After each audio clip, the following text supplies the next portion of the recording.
bisa membelah lautan. Nabi Ibrahim bisa selamat dari panasnya api.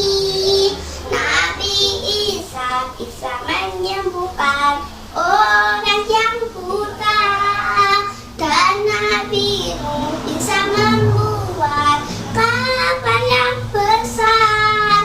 Nabi Muhammad bisa membuat bulan terbelah, keluar air di sela jari Quran yang suci. Nah, itu nama-nama Nabi Ulul Azmi beserta mukjizatnya. Nah, hari ini saya akan bercerita kisah Nabi Musa alaihi salam. Cerita Nabi Musa dimulai dari ketika beliau hidup pada zaman kekuasaan Raja Fir'aun.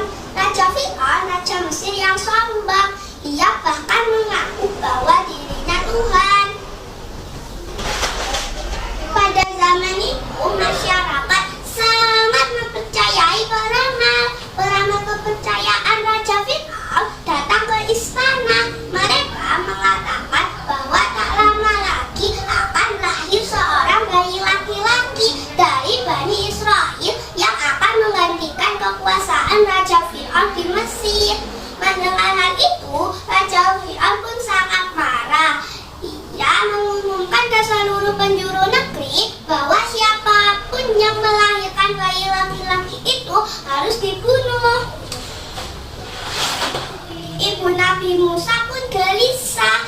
Ia mendapat perintah dari Allah untuk menghanyutkan bayi Musa ke sungai Nil hingga bayi itu ditemukan oleh istri Raja Fir'aun. Dengan bertambahnya usia, Nabi Musa diangkat oleh Allah menjadi Rasul.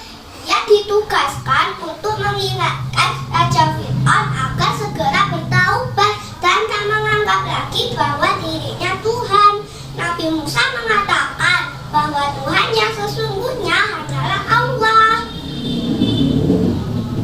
Mendengar hal itu, Raja Fir'aun pun murka. Ia menantang Nabi Musa untuk melawan penyihir-penyihir hebat di istana.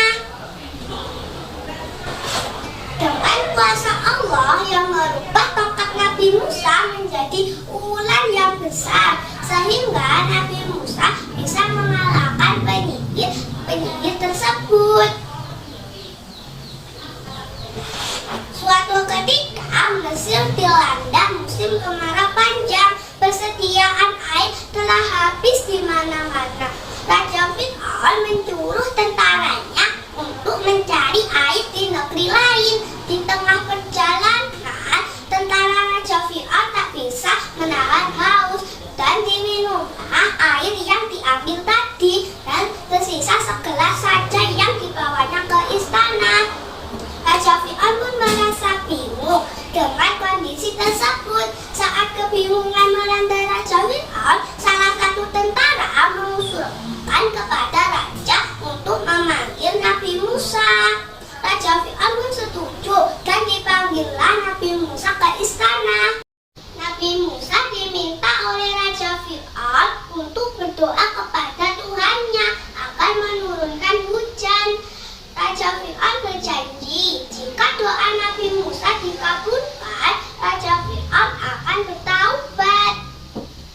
Tanpa menunggu lama, Nabi Musa berdoa kepada Allah dan seketika turunlah hujan yang lebat. Nabi Musa alaihi salam langsung menagih janji Fir'aun agar segera bertaubat. Tapi Raja Fir'aun memanglah raja yang angkuh. Ternyata ia mengingkari janjinya. Karena kejadian tersebut, pengikut Nabi Musa semakin banyak. Fir'aun pun pusat dibuatnya. Lalu Fir'aun menyuruh para tentaranya untuk membunuh Nabi Musa dan pengikutnya. Mendengar hal itu, Nabi Musa dan pengikutnya pergi meninggalkan Mesir. Di tengah perjalanan, tibalah Nabi Musa dan pengikutnya di tepi Laut Merah. Nabi Musa mulai takut karena tentara Raja Fir'aun semakin dekat.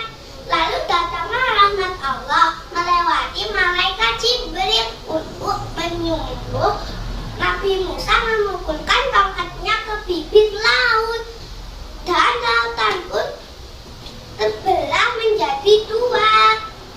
Dan pada akhirnya Nabi Musa dan pengikutnya bisa melewati tepi laut merah itu. Nabi Musa